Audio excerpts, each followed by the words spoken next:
ಜೈಸಲ್ಮೇರ್ ಪಾಕ್ನ ಜೀವಂತ ಬಾಂಬ್ ಬಂದು ಪತ್ತೆಯಾಗಿರೋ ಬಗ್ಗೆ ಮಾಹಿತಿ ಲಭ್ಯವಾಗ್ತಾ ಇದೆ. ಜೈಸಲ್ಮೇರಿಂದ ಬರ್ತಾ ಇರುವಂಥ ವರದಿ ಇದು. ಜೈಸಲ್ಮೇರ್ನಲ್ಲಿ ಪಾಕಿಸ್ತಾನದ ಭಾರತಕ್ಕೆ ದಾಳಿ ಮಾಡಿರುವಂಥ ಒಂದು ಜೀವಂತ ಬಾಂಬ್ ಪತ್ತೆಯಾಗಿದೆ. ಏರ್ ಫೋರ್ಸ್ ಟೀಮ್ ಮತ್ತು ಪೊಲೀಸರಿಂದ ಶೋಧ ಕಾರ್ಯಾಚರಣೆ ನಡೀತಾ ಇದೆ. ರಾಜಸ್ಥಾನದ ಜೈಸಲ್ಮೇರ್ನಲ್ಲಿ ಶೋಧ ಕಾರ್ಯಾಚರಣೆ ಆರಂಭವಾಗಿದೆ ಅನ್ನುವಂಥ ಮಾಹಿತಿ ಲಭ್ಯವಾಗ್ತಾ ಇದೆ. ಪಾಕ್ ಬಾಂಬ್ ಪತ್ತೆಯಾದ ಸ್ಥಳ ಈಗ ಸೀಲ್ ಡೌನ್ ಮಾಡಲಾಗಿದೆ. ಸಂಪೂರ್ಣವಾಗಿ ಸೇನೆ ಅದನ್ನು ವಶಕ್ಕೆ ಪಡೆದುಕೊಳ್ಳುತ್ತೆ. ಯಾಕೆಂದರೆ ಈಗಾಗಲೇ ಒಂದು ವೇಳೆ ಜೀವಂತ ಬಾಂಬ್ ಇದೆ ಅಂದರೆ ಅದನ್ನು ಸಹಜವಾಗಿ ಡಿಫ್ಯೂಸ್ ಮಾಡಬೇಕಾಗುತ್ತೆ. ಇದರ ಜೊತೆಗೆ ಜನರನ್ನು ತಡೆಗಟ್ಟುವ ನಿಟ್ಟಿನಲ್ಲಿ, ಸ್ಥಳೀಯರನ್ನು ತಡೆಗಟ್ಟುವ ನಿಟ್ಟಿನಲ್ಲಿ ಪೊಲೀಸರು ಕೂಡ ಈಗಾಗಲೇ ಆಕ್ಟಿವ್ ಆಗಿದ್ದಾರೆ. ರಾಜಸ್ಥಾನದ ಜೈಸಲ್ಮೇರ್ನಲ್ಲಿರುವಂಥ ದೃಶ್ಯಗಳನ್ನು ನೋಡ್ತಾ ಇದ್ದಾರೆ. ಜೈಸಲ್ಮೇರ್ನಲ್ಲಿ ಈಗ ಜೀವಂತ ಬಾಂಬಲ್ಲಿ ಬಂದು ಸಿಡಿತಲೆ ಒಂದು ಬಿದ್ದಿದೆ. ಹೀಗಾಗಿ ಸಹಜವಾಗಿ ಆತಂಕ ಇದೆ ಆ ಭಾಗದಲ್ಲಿ. ಈಗ ಸೇನಾಪಡೆಗಳು ಅದನ್ನು ಸೀಲ್ ಡೌನ್ ಮಾಡಿವೆ. ಆ ಜಾಗವನ್ನು ಈಗಾಗಲೇ ಸುತ್ತುವರೆದಿವೆ. ಇದರ ಜೊತೆಗೆ ಬಾಂಬ್ ನಿಷ್ಕ್ರಿಯ ದಳ ಸೇರಿದಂತೆ ರೆಸ್ಕ್ಯೂ ಟೀಮ್ ಕೂಡ ಹೋಗಿರುತ್ತೆ. ಅಲ್ಲಿ ಮುಂಜಾಗ್ರತಾ ಕ್ರಮವಾಗಿ ಎಲ್ಲ ಅಗತ್ಯ ತುರ್ತು ಕ್ರಮಗಳನ್ನು ಕೈಗೊಳ್ಳಲಾಗುತ್ತೆ. ಹಾಗೆಯೇ ಸ್ಥಳೀಯ ಆಡಳಿತ ಇದಕ್ಕೆ ಸಂಬಂಧಪಟ್ಟಂತೆ ಕ್ರಮಗಳನ್ನು ಕೈಗೊಳ್ತಾ ಇದೆ.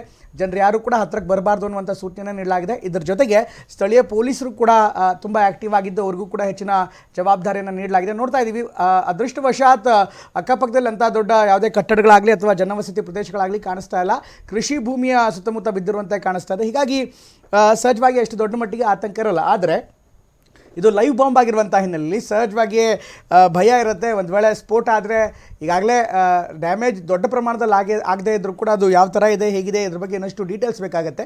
ಇನ್ನೊಂದು ಕಡೆಗೆ ಇದನ್ನು ಡಿಫ್ಯೂಸ್ ಮಾಡೋ ನಿಟ್ಟಿನಲ್ಲಿ ಬಾಂಬ್ ನಿಷ್ಕ್ರಿಯ ದಳ ಕೂಡ ಈಗಾಗಲೇ ಆ್ಯಕ್ಟಿವ್ ಆಗಿರುವಂಥ ಮಾಹಿತಿ ಲಭ್ಯವಾಗ್ತಾ ಇದೆ. ಅಫ್ಕೋರ್ಸ್ ಯುದ್ಧ ಸಂದರ್ಭದಲ್ಲಿ ಇಂಥ ಘಟನೆಗಳು ಸಹಜ. ನಾವು ನೋಡಿದ್ವಿ ಬೇರೆ ಬೇರೆ ಭಾಗದಲ್ಲಿ. ಇನ್ಫ್ಯಾಕ್ಟ್ ಈಗಾಗಲೇ ಉತ್ತರ ಪ್ರದೇಶ, ಇನ್ಫ್ಯಾಕ್ಟ್ ಜಮ್ಮು ಕಾಶ್ಮೀರ ಸೇರಿದಂತೆ ಅನೇಕ ಕಡೆಗಳಿಗೆ ಈಗಾಗಲೇ ಪಾಕಿಸ್ತಾನದ ಡ್ರೋನ್ಗಳು ಕೂಡ ಬಂದು ಬಿದ್ದಿದ್ವು. ಅದನ್ನು ರಿಕವರಿ ಮಾಡುವಂಥ ಕೆಲಸ ಕೂಡ ಮಾಡಲಾಗಿತ್ತು. ಹೀಗಾಗಿ ಅದನ್ನು ಪರಿಶೀಲನೆ ಮಾಡಲಾಗ್ತಾ ಇದೆ. ಇದರ ಇಂಪ್ಯಾಕ್ಟ್ ಹೇಗಿರುತ್ತೆ, ಜೊತೆಗೆ ಏನಾಗುತ್ತೆ ಇದೆಲ್ಲವೂ ಕೂಡ ಸೇನಾಧಿಕಾರಿಗಳು ಪರಿಶೀಲನೆ ಮಾಡ್ತಾರೆ. ಗಿರೀಶ್, ಈಗಾಗಲೇ ಇಂಥ ಪ್ರಕರಣಗಳು ಸಹಜವಾಗಿ ಜಾಸ್ತಿ ಆಗ್ತವೆ ಯುದ್ಧದ ಸಂದರ್ಭದಲ್ಲಿ. ಆದರೆ ಲೈವ್ ಬಾಂಬ್ ಇರುವಂಥ ಸಂದರ್ಭದಲ್ಲಿ ಡಿಫ್ಯೂಸ್ ಮಾಡ್ತಾರೆ. ಅದಾದಮೇಲೆ ರಿಕವರಿ ಮಾಡಿ ಅದರಿಂದ ಇಂಟ್ರೋಸ್ಪೆಕ್ಟ್ ಮಾಡ್ತಾರಾ, ಯಾವ ಥರ ಏನು ಹೇಗೆ ಅಂತ? ಖಂಡಿತ ಫೊರೆನ್ಸಿಕ್ ಅನಾಲಿಸಿಸ್ ಮಾಡ್ತಾರೆ. ಯಾವ ಥರ ಎಕ್ಸ್ಪ್ಲೋಸಿವ್ಸ್ ಯೂಸ್ ಮಾಡಿದ್ದಾರೆ, ಈ ಎಕ್ಸ್ಪ್ಲೋಸಿವ್ ಯೂಸ್ ಮಾಡಿದರೆ ಎಲ್ಲಿಂದ ಬಂದಿರುತ್ತೆ raw materials, chemicals, whether China supply ಮಾಡಿತ್ತಾ, ಪಾಕಿಸ್ತಾನಲ್ಲೇ ಇದು ಉತ್ಪಾದನೆ ಮಾಡೋವಂಥ ಕೆಮಿಕಲ್ಸ, ಎವ್ರಿಥಿಂಗ್ ಭಾಳಷ್ಟು ಅನಲೈಸ್ ಮಾಡ್ತಾರೆ ಬಾಂಬ್ಸಲ್ಲಿ. ರೈಟ್.